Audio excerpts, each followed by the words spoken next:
আমরা শর্টকাট কথা বলবো, একবারে মুখতাসার, যেহেতু অনেক হযরত উলামায়ে কেরাম এখানে আসছেন কথা বলবেন, তাই শর্টকাট কথা বলতেছি যে আল্লাহ তাআলা বলেন ফাস্তাবিকুল খায়রাত, তোমরা নেক কাজের প্রতিযোগিতা করো, একজন একক পরস্পর কে কার আগে মাগফিরাত দিতে পারবে, কে কার আগে জান্নাত দিতে পারবে। আমি তো দেখতে পাচ্ছি এই গার্মেন্টস কাফেলার এত শত শত মানুষের ভিড়ে যাদের মাথায় টুপি আছে, যাদের মাথায় পাঞ্জাবি পরানো আছে, যারা প্যান্ট শার্ট পরার কথা সেখানে প্যান্ট শার্ট না পরে পাঞ্জাবি পরে টুপি পরে দাড়ি রেখে গার্মেন্টস কাফেলায় যারা অংশগ্রহণ করে নিয়েছে, আমি তো দেখতে পাচ্ছি এরা খালেদ বিন উত্তরসূরি হয়ে গেছে।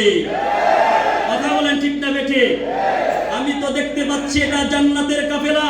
আমরা বলবো যে আপনারা সামনের দিকে এগিয়ে যান, আপনাদের সার্থক সহযোগিতা যা লাগবে প্রয়োজনে দিনের সাথে আমরা সকলেই করতে রাজি আছি ইনশাআল্লাহ।